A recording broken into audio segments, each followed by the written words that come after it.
Driving a heavy vehicle is a complex task, requiring sustained levels of concentration and alertness. Therefore, no transport operator can afford a driver to be impaired by fatigue, especially when statistics show that 30% of driver fatalities are fatigue-related. Everyone has a biological clock, which determines sleep patterns and length of sleep. This internal clock also governs body and mental functions through each 24-hour period. It's normal to become drowsy between midnight and dawn, and again between 2 p.m. and 4 p.m. The chance of having a crash during these times increases, regardless of the amount of sleep you've had. Working irregular shifts can also lead to irregular sleeping times, disrupting a driver's body clock. This means the driver's body may be trying to sleep when they need to stay awake. This can cause sleep deprivation, which is a feeling of sleepiness when awake.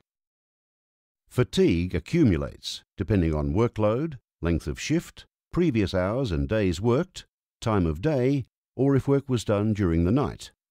Driving at night for long periods and on consecutive days dramatically increases the risk of a crash. Research shows that drivers who have less than 6 hours of continuous sleep in a 24-hour period are 2.5 times more likely to crash.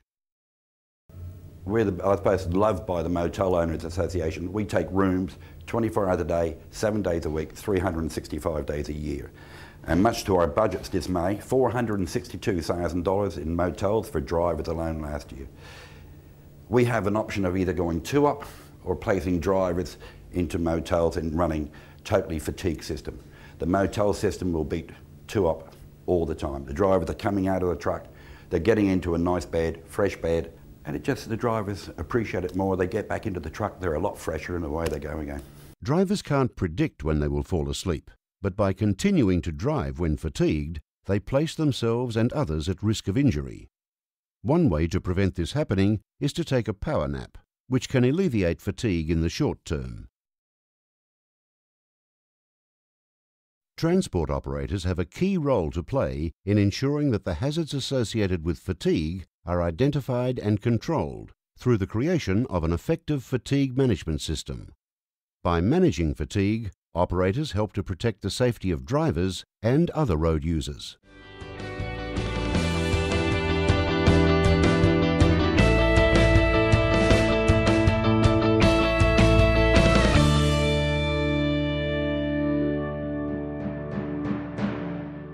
The chain of responsibility law recognizes that fatigue may happen because of the actions or inactions of all parties within the chain. Drivers, operators, schedulers, loaders, unloaders, managers, prime contractors and consigners, including their agents, share a responsibility to manage driver fatigue and cooperate and consult with each other to address fatigue issues. Well, we've got a complete chain of responsibility compliance plan, and included in that plan is a detailed fatigue management plan. Now, part of that detailed fatigue management plan is a detailed implementation plan, so that it's not just a whole heap of words in a document.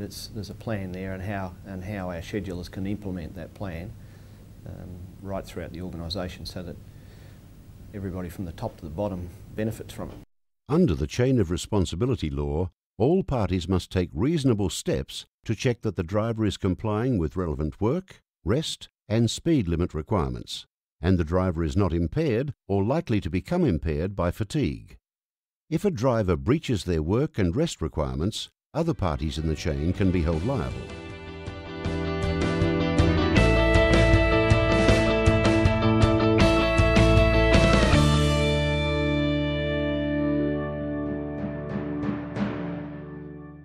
Many companies have already introduced a SAFE system, which requires all parties in the chain to identify, assess, manage and control the risk of driver fatigue.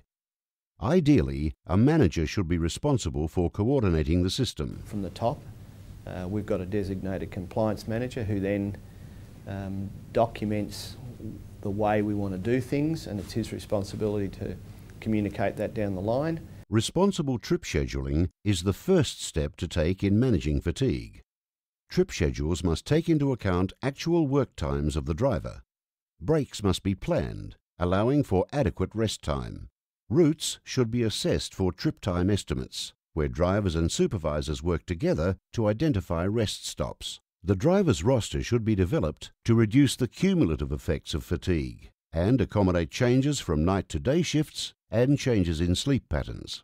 An effective trip schedule also allows time for servicing the truck, loading and unloading, queuing, and unplanned delays, such as roadwork or traffic accidents. We have 14 operations personnel in this company, and 90% of their time is spent on rostering and making sure that the drivers run on time all the time. The rostering part of it is not only just what they've done today, but we go back and look what they've done yesterday in the last 7 days to ensure that at all times the drivers are kept to the schedule and to the timing that they need to keep it legal.